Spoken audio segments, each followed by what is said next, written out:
ఏమయ్యా నాగశ్విను, ఏందా ఎలివేషన్లు, ఏందా మహాభారతం రిఫరెన్స్లు, ఏందా విఎఫ్ఎక్స్లు, ఏందా కలర్ గ్రేడింగ్లు, ఏందా క్యారెక్టర్ ఇంట్రక్షన్లు, ఏందా కామియో రోల్స్? ఫ్యాన్స్ హైప్తో చచ్చిపోతే పరిస్థితి ఏంది? మళ్ళీ లాస్ట్లో ఇంటి ఇచ్చేస్తావు పార్ట్ 2 అని. అప్పుడు దాకా మేము ఎలా ఆగాలి? నిజంగా ఫ్రెండ్స్, సినిమా చూస్తున్నప్పుడు నా ఫీలింగ్ చెప్పాలంటే ఇప్పుడు ఒక్కొక్క సీన్ తలుచుకున్నా కానీ ఒళ్ళు అయితే గగ్గురు పడుతుంది అనమాట. ఆ రేంజ్లో ఉంది అనేటటువంటిది కూడా తక్కువైపోతుంది. సినిమా స్టోరీ లైన్ విషయానికి వచ్చినట్లయితే స్టార్టింగ్లోనే మనకి మహాభారతం రిఫరెన్స్ చూపిస్తారు. కృష్ణులకి మరియు అశ్వత్థామకి మధ్య జరిగేటటువంటి యుద్ధం. అశ్వత్థామ చూసుకున్నట్లయితే తనకు శత్రుశేషం ఉండకూడదు అని చెప్పి ఒక ప్రెగ్నెంట్ లేడీ మీద బ్రహ్మాస్త్రాన్ని ఉపయోగించడం జరుగుతుంది. దాంతో మన కృష్ణుల వారు వచ్చి శపించడం జరుగుతుంది అనమాట. ఇది మనందరికీ తెలిసినటువంటి స్టోరీయే. నీ శరీరంలో అణువు రగులుతుంది, నువ్వు చచ్చిపోదాం అనుకుంటావు కానీ చచ్చిపోలేవు, నువ్వు ఎవరితో మాట్లాడలేవు, నీతో ఎవరు కూడా కలవరు అనేటటువంటి శాపం అయితే తనకి ఇవ్వడం జరుగుతుంది కోపంలో. సో దీనికి పరిష్కారమే లేదా స్వామి అని అంటే, నేను మళ్ళీ పుడతాను, మళ్ళీ పుట్టిన దాకా నీకు శాప విపోచన జరుగుతుంది అనేటటువంటి మాట చెప్పి మహాభారతం అయితే అంత పెద్ద ఫ్రెండ్స్. ఆ తర్వాత ఇక మనకి మధ్యలో జరిగేటటువంటిది మళ్ళీ కృష్ణు వారు రావాలన్నా, మళ్ళీ కల్కి రావాలన్నా ఈ పాస్ట్ అనేది అంతమైపోవాలంట. ఉదాహరణకి మాట్లాడుకోవాలంటే అన్యాయాలని పెరిగిపోతాయి. 18 సంవత్సరాలకే మగవాళ్ళు చచ్చిపోతారు. వ్యభిచారం అనేది విపరీతంగా పెరిగిపోద్ది. ధనం మూలం అన్ని కూడా అంతరించిపోతాయి. ఆ టైంలో వేరే వస్తాయి అనమాట. గాలి పీల్చడాలన్నా, వాటర్ తాగాలన్నా కానీ చాలా ఇదే పోద్ది అనమాట. అండ్ మంచులు కూడా కొనుక్కొని తాగాల్సినటువంటి పరిస్థితి వస్తుంది. గాలి కూడా కొనుక్కొని పీరవలసి వస్తుంది అనమాట. హత్యలు అనేవి ఎక్కువైతే మొత్తం కూడా ఒకటి చేతిలో వెళ్ళిపోతుంది. ఆ టైంలో నేను అవతరిస్తాను అనేటటువంటిది కృష్ణ భగవాన్ గారు చెప్తారనమాట. మనకి మధ్యలో జరిగేదంతా కూడా కట్ చేసి డైరెక్ట్ 2898 కదా ఓపెన్ అవడం జరుగుతుంది అనమాట. ఓపెన్ చేస్తే భైరవకి యూనిట్స్ అంటే పిచ్చి, కాంప్లెక్స్ అంటే పిచ్చి. లిటరల్లీ ఫస్ట్ హాఫ్ చూసినప్పుడు నా ఫీలింగ్ చెప్పాలంటే చిక్కాకు దొబ్బింది భయ్య. ఇది ఎక్కడ సోదిరా మామ, ఈ సోది చూడడానికరా ఈ 4 సంవత్సరాలు చూసింది, ఈ సోది తీయడానికరా ఈ 600 కోట్లు ఖర్చు పెట్టింది అనేటటువంటి ఫీలింగ్ అయితే అడుగునా కలిగింది ఫ్రెండ్స్. ప్రభాస్ లిటరల్లీ మొత్తం కమెడియన్ గా చేసేసారనమాట. ఏమన్నంటే కాంప్లెక్స్, ఏమన్నంటే అదే. అశ్వత్థామకి ఇచ్చినటువంటి ఎలివేషన్ లో కనీసం 1% కూడా మా భైరవకి ఇవ్వలేదంటే, ఆ కమల్ హాసన్ కి ఇచ్చినటువంటి ఎలివేషన్ కూడా ఇవ్వలేదంటే. దీపికా పదుకునే వచ్చినప్పుడు బాగుంది, అశ్వత్థామ వచ్చినప్పుడు బాగుంది, కమల్ హాసన్ వచ్చినప్పుడు బాగుంది, కాంప్లెక్స్ లో చూపిస్తున్నప్పుడు బాగుంది. అలాంటిది ప్రభాస్ చూస్తున్నప్పుడు బోరింగ్ కలుగుతుంది అనేటటువంటి ఫీలింగ్ కలిగింది అనమాట. మళ్ళీ మధ్యలో దుల్కర్ సల్మాన్ ఎంట్రీ, రామ్ గోపాల్ మన ఎంట్రీ, రాజమౌళి గారి ఎంట్రీ. ఆ ఎంట్రీలు అప్పుడైతే మీకైతే మైండ్ పోతుంది అనమాట. ఎప్పుడైతే ఇంటర్వెల్ పడిద్దో అక్కడైతే మీ ఫీజులు ఎగిరిపోతాయి. ఇప్పటిదాకా మనం చూసినటువంటి సినిమా ఒక లెక్క, ఇప్పటి నుండి చూడాల్సిన సినిమా ఒక లెక్క అనేటటువంటి ఫీలింగ్ అయితే మీకు కలిగిద్ది అనమాట. ఇంక ఇంటర్వెల్ వెళ్ళిన తర్వాత సినిమాలోకి తీసుకెళ్లేటటువంటి ప్రయత్నం చేశారు భయ్య. ప్రభాస్ అయితే ప్యూర్ విలన్ అనమాట. ఇక్కడ హీరో అనేటటువంటిది మీరు అసలు అనుకోమాకండి. ఇక్కడ హీరో ఎవరురా బాబు అంటే అశ్వత్థామ. ఆ ప్రెగ్నెంట్ లేడీని కాపాడాలి, ఆ ప్రెగ్నెంట్ లేడీతో ఎలాగైనా సరే జన్మనివ్వాలి అనేటటువంటిది అశ్వత్థామ చేస్తుంటే దాన్ని భైరవ అడ్డుకోవటం కదా అక్కడక్కడైతే చికాకు దొబ్బిద్దే.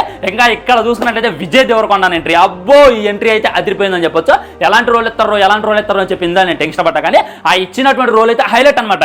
సినిమా అంతా ఒక ఎత్తులాగా ఉంటుంది, మన విజయ్ దేవరకొండ ఎంట్రీ ఒక ఎత్తులాగా ఉంటుంది. కానీ విజయ్ దేవరకొండ తలదన్నేవాడు ఒకడు ఉన్నాడు. మరి వాడెవడు అనేటటువంటిది తెలుసుకోవాలంటే మీరు ఖచ్చితంగా అయితే సినిమా చూడాలి. ఇక సినిమాలో అశ్వత్థామకి భైరవకి మధ్య ఉన్నటువంటి ఫైట్స్ గురించి ఎంత మాట్లాడుకున్నా తక్కువైపోద్ది అనమాట. వేరే లెవెల్ ఫైట్స్. భైరవ అప్పుడు దాకా చేసినటువంటి ఫైట్లని ఒక లెక్క ఉంటే, అశ్వత్థామతో చేసేటటువంటి ఫైట్లు అవుతున్నాయో ఇంకో లెక్క ఉంటాయి అనమాట. వాళ్ళిద్దరూ కొట్టుకునేటటువంటిది, అక్కడ భూమి కదిలేటటువంటిది అంతా కూడా వేరే లెవెల్ ఉంటుంది. ఆ శంబాలను చూపించేది, ఆ కాంప్లెక్స్ చూపించేది, ఆ కాశీని చూపించేది, పాత నగరం కాశీ, కొత్త నగరం కాశీ అనేటటువంటిది చెప్పేది. ప్రతి ఒక్క క్యారెక్టర్ ఏ రేంజ్ లో ఎండింగ్ అవ్వాలి అనేటటువంటిది నీట్ గా రాసుకునేటటువంటి ప్రయత్నం చేసిండు. ఇంకా కమింగ్ టు ది క్లైమాక్స్ లో చేస్తున్నటువంటి ఫైట్ మధ్యలో మహాభారతం రిఫరెన్స్ చూపించాడు. ఒక క్యారెక్టర్ ఉందన్నమాట ప్రభాస్ అనేది. ఇంకా అది చెప్తే స్పాయిలర్ అయిపోతుంది, చెప్పలేకపోతున్నా.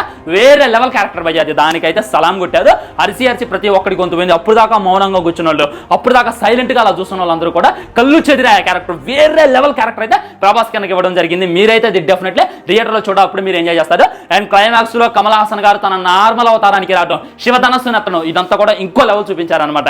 ఇక ఏది తీసేసి లేదు, ఏది పెట్టేది లేదు. ఫస్ట్ హాఫ్ అయితే మాక్సిమం ఎంజాయ్ చేయడానికి ట్రై చేయండి. ఇక ప్రభాస్ అన్న కామెడీ టైమింగ్, అప్పుడెప్పుడు బుజ్జిగాడు టైంలో అన్న కామెడీ చేసిండు, మళ్ళీ ఇప్పుడు కామెడీ చేసేటటువంటి ప్రయత్నం చేస్తుండ్రు. కొద్దిగా జీర్ణించుకోవడం కష్టమే. సలార్లో చూసి, బాహుబలిలో చూసి అన్నయ్య ఎట్ట కామెడీ చేస్తుండో, అజేంద్ర ఫైట్ చేయమంటే ఆనెత్తుండో అనేటటువంటి ఫీలింగ్ కలిగిద్ది. కానీ ముందుకెళ్లే కొద్దీ ప్రభాస్ అన్నని ఎక్కడ లేపాలో అక్కడ లేపిండు. ఏ క్యారెక్టర్ ఇవ్వాలి ఆ క్యారెక్టర్ ఇచ్చిండు, ఎలా ఎలివేషన్ పడాలో అలా ఎలివేషన్ పడేలా చేసిండు నాగశ్విన్ అనమాట. ముఖ్యంగా రాసుకోవడానికి అయితే జై కొట్టొచ్చు అనమాట. మహాభారతాన్ని మనకు మధ్యలో గుర్తు చేసుకునే ఇప్పుడున్నటువంటి మైథాలజీని, ఇప్పుడున్నటువంటి సైంటిఫిక్ ని కలిపేటటువంటిది ఒకడు ఉన్నాడు అనమాట. వాడే సుప్రీం. వాడు చూసుకున్నట్టయితే ప్రపంచం మొత్తాన్ని నాశనం చేసిండు. అక్కడ ఉన్నటువంటి ప్రకృతిని లాక్కుండా, అక్కడ ఉన్నటువంటి నీరుని లాక్కొని, అక్కడ ఉన్నటువంటి జనాన్ని హింసిస్తూ ఉన్నాడు. వాడిని అంతం చేయడానికి దేవుడు మళ్ళీ ఎలా పుడతాడు అనేటటువంటిది మనకు చూపిస్తూనే మధ్యలో చిన్న లవ్ స్టోరీలు అది టచ్ చేయడం కూడా హైలైట్ అనిపించింది. భయంగా బుజ్జి గురించి మాట్లాడుకోవాలి. బుజ్జి భైరవాలో ఉన్నటువంటి ఏది కూడా మీకు ఇక్కడ కనపడదు. అదంతా కూడా మరి ఏదో మనకి ఇంట్రడక్షన్ కోసం తీశారు అనేటటువంటి ఫీలింగ్ కలిగింది. ఇంకా క్లైమాక్స్ ని మర్చిపోవడం, ఇంటర్వెల్ ని మర్చిపోవడం, అయితే ఇంకా మైండ్లో తిరుగుతూ ఉన్నాయి. ఇంకనైనా సరే 2-3 షోలు వేసిన దాకా నాకైతే నిద్ర పట్టేలా లేదు. ఆ రేంజ్లో ఉంది భయ్య సినిమా.